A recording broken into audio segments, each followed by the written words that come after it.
So those are my two themes for the evening. How do these artists that you're going to see grapple with the utopian thrust of site-specific work, and how does the presence of Anna's pioneering work here over the years create a context in which we all as a dance community, as artists, see site-specific work? And so feel free to use that as you think about things or not, but just a little something to get you started. And so now I'm going to turn it over to Anna Halprin. When are you going to show the visuals, before or after? Oh. Would you like to do it? Yeah, why don't we look at something instead of talking about it? So let's start that way, if that's okay with the rest of you. That's great. All right.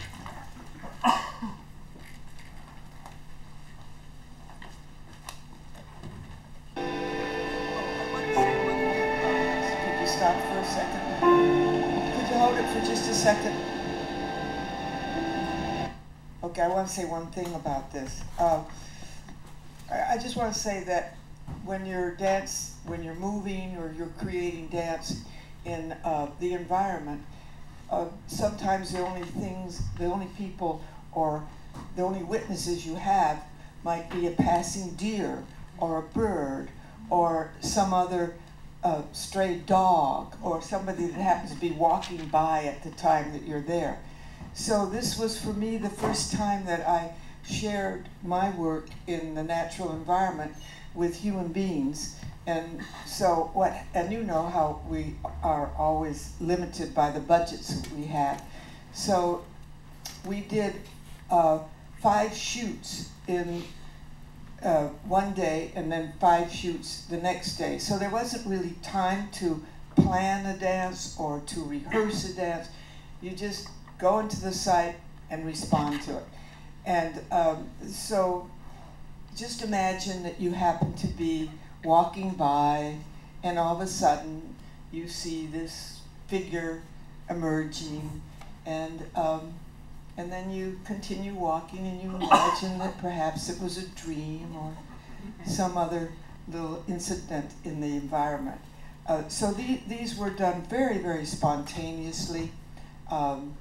And you're the only ones who are seeing it, actually, in the sense that you weren't there. And this is important to me to say, is that when you dance in something like the natural environment, as you will see here, you're seeing a frame like that.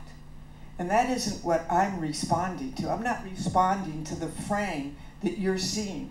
I may be taking my sense of response to a bird that passes by.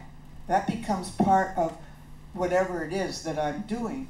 Or it may have to do with the weather. It may be freezing cold, or it may be hot, or the wind, as in one of the pieces that you're going to see. I have acrophobia, and I happen to be about 80 feet in the air on a cliff, when straight down was the ocean.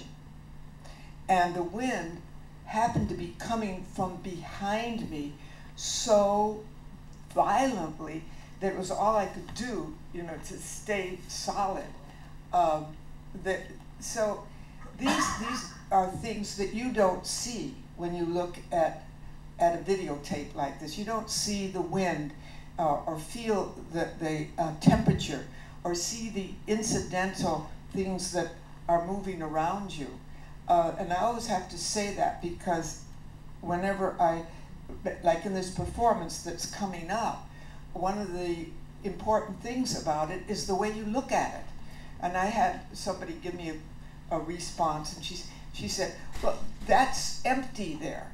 And I empty, my God, there were so many things going on in that environment.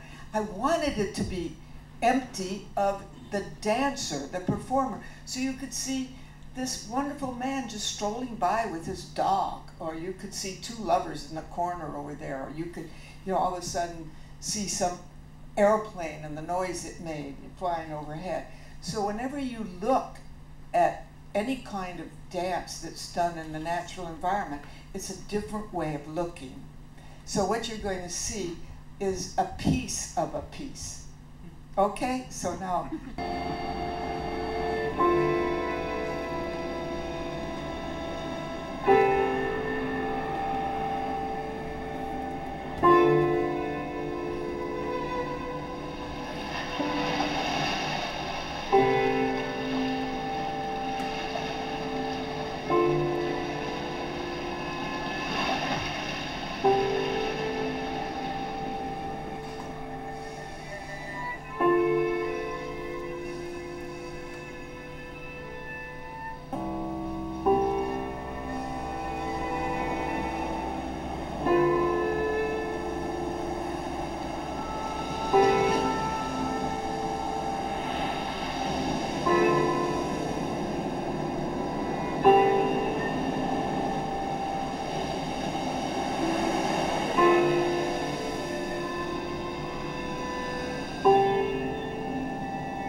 The sun was setting.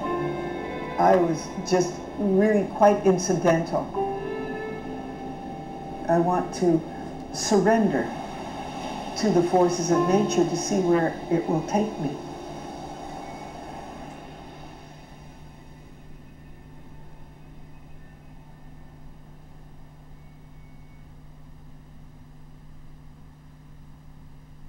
Life goes on.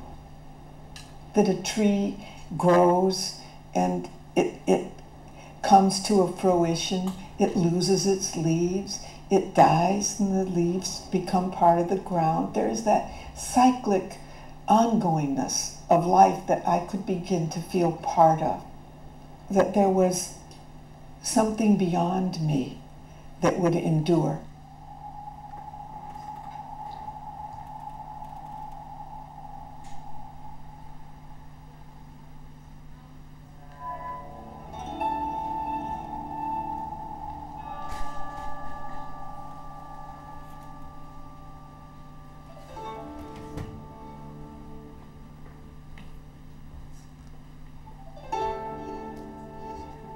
There was something coming from behind that was pushing me forward into an infinite space across the ocean, into the horizon.